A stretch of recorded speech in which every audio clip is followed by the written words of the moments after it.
साथियों नमस्कार। पिछले वीडियो में संस्था के बारे में आपने जाना और जाना कैसे रजिस्ट्रेशन कराते हैं, संस्था क्या है, संस्था के रजिस्ट्रेशन के बाद हम कौन कौन से दस्तावेज करेंगे।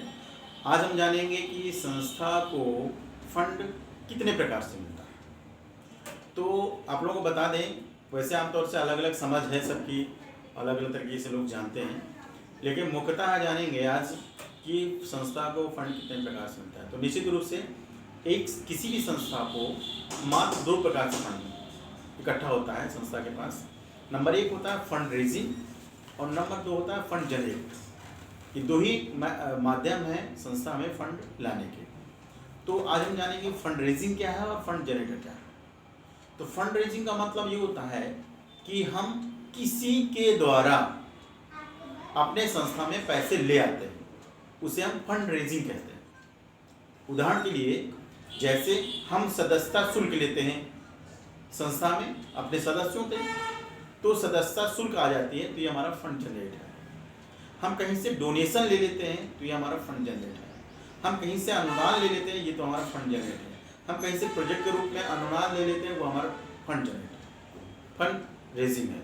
तो इस तरीके देखिए, फंड रेजिंग का मतलब केवल होता है कि किसी भी माध्यम से हमारे पास पैसे आ जाते हैं, उसके लिए हमें कुछ पहले कोई प्रयास नहीं करने पड़ते। लेकिन फंड जनरेटिंग का मतलब होता है, फंड जनरेट करने का मतलब होता है कि संस्था अपने प्रयासों से फंड जनरेट करता है, यानी कि फंड कमाता है, पैसे कमाता है, संस्था कमाती है और कमाने के बाद फिर उसे चैरिटेबल वर्कों में खर्च करता है। तो संस्था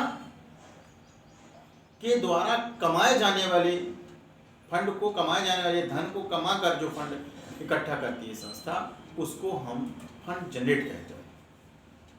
तो इस तरीके से हम जानेंगे कि फंड जनरेट और फंड रेज अलग अलग प्रक्रिया है। तो आमतौर से लोगों के दिमाग में जो आइडिया होता है फंड रेजिंग वाला होता है कि हमें कहीं से प्रोजेक्ट मिलेगा, हमें कहीं से अनुदान मिलेगा, हमें कहीं से सदस्यता शुल्क मिलेगी, हमें कहीं से कंट्रीब्यूशन मिलेगा, हमें कहीं से दान मिल जाएगा, तब हम काम करेंगे। यही कारण है कि अगर संस्था को इन सारे माध्यमों में पैसे नहीं मिलते हैं तो संस्थाएं काम नहीं कर पाती, क्योंकि उनकी समझ केवल इतनी है कि जब हमें कहीं से मिलेगा तब हम काम कर पाएंगे। तो एक फंड रेजिंग का सिस्टम है, लेकिन संस्था के पास एक और विकल्प होता है फंड जनरेट का, यानी कि संस्था के पास जो क्षमताएं होती हैं उन क्षमताओं के माध्यम से काम करती है संस्था और काम के बदले में पैसे कमाती है और उस इनकम से संस्था चैरिटेबल वर्क करती है या अवेयरनेस के प्रोग्राम, जो भी चैरिटेबल वर्क या उद्देश्य हैं संस्था के, उन उद्देश्यों में संस्था उस आय को खर्च करती है। तो संस्था के पास आय का स्रोत एक है फंड जनरेटर। फंड जनरेटर को और विस्तार से समझेंगे तो जैसे किसी संस्था के पास कोई ट्रेनर है तो किसी चीज़ की ट्रेनिंग दे सकती है संस्था की ओर से। संस्था किसी व्यक्ति, युवा, संस्था, स्कूल, किसी भी अपनी संस्था के माध्यम से ट्रेनर को वहाँ भेजेगा, ट्रेनिंग दिलाएगा। ट्रेनिंग का जो शुल्क होगा वो संस्था लेगी, वो संस्था की इनकम होती है। इसे हम कहते हैं कि संस्था ने फंड को जनरेट किया। इसी तरह से हो सकता है कि संस्था अपना कोई ट्रेनिंग सेंटर चला रहा है, तो ट्रेनिंग सेंटर से जो इनकम होती है तो वो भी संस्था की फंड जनरेट सिस्टम होता है। तो इस तरीके से कई प्रकार के ऐसे माध्यम हैं जिनके माध्यम से संस्था अपनी क्षमता का प्रयोग करके पैसे कमाती है संस्था। तो पैसे कमाने का जो सिस्टम होता है, तरीका होता है, उसे हम कहते हैं फंड जनरेटिंग सिस्टम। तो पैसे लाकर और पैसे कमाकर दोनों प्रकार से हम फंड को इकट्ठा कर सकते हैं अपने संस्था में चैरिटेबल वर्क के लिए। तो अब हम जानेंगे कि फंड जनरेटिंग होता है, तो हमने बताया कि पैसे कमाकर कर सकते हैं। उसी तरह से फंड रेजिंग कैसे होती है। तो फंड रेजिंग को हम लोग जो है सदस्यता शुल्क को हम फंड रेजिंग नहीं समझते हैं, कंट्रीब्यूशन को हम फंड रेजिंग नहीं समझते हैं। फंड रेजिंग लोग केवल समझते हैं कि प्रोजेक्ट अनुदान, तो केवल अनुदान ही प्रोजेक्ट फंड रेजिंग नहीं होता है।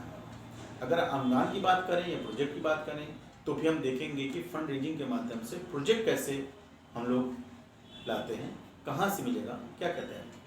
तो फंड रेजिंग सिस्टम में हम अनुदान के माध्यम से अगर संस्था में कोई प्रोजेक्ट या कोई अनुदान लाना चाहते हैं तो कई ऐसे स्थान हैं जहाँ से हम संस्था के लिए अनुदान या प्रोजेक्ट ले सकते हैं। नंबर 1, सरकारी विभाग, यानी कि सरकारी विभाग से भी चैरिटेबल वर्क के लिए या जागरूकता वर्क के लिए, इस काम के लिए हम सरकार से भी अनुदान ले सकते हैं, यानी कि सरकार का भी प्रोजेक्ट ले सकते हैं, वहाँ से भी फंड रेजिंग की जा सकती है। दूसरा, भारत देश के या नेशनल जो एजेंसी, कुछ ऐसी एजेंसी होती हैं जिनके पास कुछ सोशल सेक्टर का फंड जमा होता है जिससे सोशल डेवलपमेंट में खर्च किया जाता है, उसको हम फंडिंग, नेशनल फंडिंग एजेंसी कहते हैं। तो हम नेशनल फंडिंग एजेंसी के माध्यम से भी अनुदान अपने संस्था में लाकर हम संस्था के उद्देश्य का काम कर सकते हैं। तीसरा, भारत देश में ऐसी प्राइवेट कंपनियां जिनकी आय 500 करोड़ प्रति वर्ष, 500 करोड़ से अधिक जिस कंपनी का टर्नओवर होता है, उस कंपनी को अपनी कुल आय का 2% सोशल सेक्टर में खर्च करने के लिए बाध्य किया गया है CSR अधिनियम के तहत। तो हम उस CSR का फंड भी अपनी संस्था में एक प्रोजेक्ट को लेकर हम अपने संस्था के उद्देश्य में काम या का काम या चैरिटेबल वर्क कर सकते हैं। नेक्स्ट है कि हम विदेशी अनुदान भी लाकर, यानी विदेश का प्रोजेक्ट लेकर भी अपनी संस्था के माध्यम से संस्था के उद्देश्य के लिए काम कर सकते हैं। इस तरीके से हम जाने तो फंड रेजिंग हमारी मेंबरशिप भी होती है, फंड रेजिंग हमारा कंट्रीब्यूशन भी होता है, फंड रेजिंग हमारा डोनेशन भी होता है, फंड रेजिंग हमारा अनुदान भी होता है। अगर अनुदान को हम फंड रेजिंग के रूप में हम समझते हैं तो फंड रेजिंग अनुदान के माध्यम से कहाँ मिलेगा, तो सरकार के द्वारा, चाहे सरकार हो केंद्र सरकार की हो चाहे स्टेट गवर्नमेंट, हम दोनों जगह से भी प्रोजेक्ट ले सकते हैं संस्था के हम काम करना है। नेशनल एजेंसी फंडिंग एजेंसियाँ होती हैं, वहाँ से ले सकते हैं।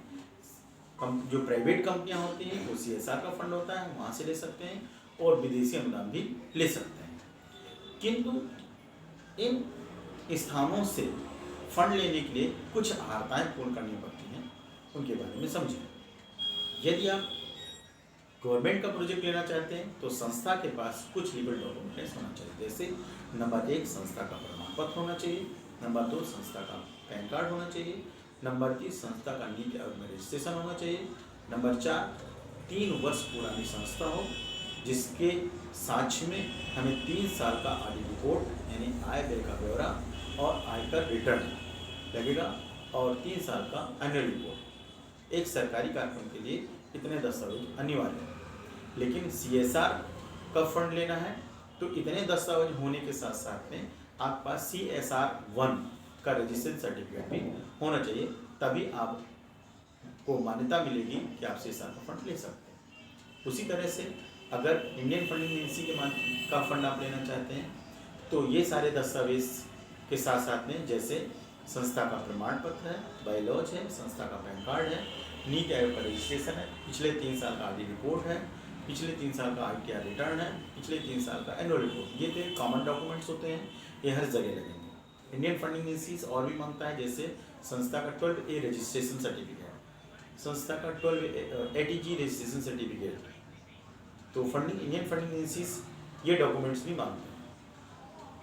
और इसी तरह से CSR का भी अगर हम फंड करते हैं तो कॉमन डॉक्यूमेंट के साथ साथ में CSR1 का सर्टिफिकेट, 12A सर्टिफिकेट और ATG सर्टिफिकेट। इसी प्रकार से अगर हम विदेशी अनुदान पे अगर हम लोग काम करना चाहें तो ये कॉमन डॉक्यूमेंट के साथ साथ में 12A सर्टिफिकेट, ATG सर्टिफिकेट और FCR एक्ट के तहत रजिस्ट्रेशन सर्टिफिकेट भी अनिवार्य है। तो इस तरीके से जानते हैं कि फंड रेजिंग के बेस सिस्टम में, फंड रेजिंग के सिस्टम में हम प्रोजेक्ट कहाँ से ले सकते हैं और किस प्रोजेक्ट के लिए कौन कौन से डॉक्यूमेंट्स होते हैं। धन्यवाद। अगले वीडियो में हम आगे देखेंगे कि संस्था के विकास के लिए हमें क्या प्रयास करने चाहिए। धन्यवाद।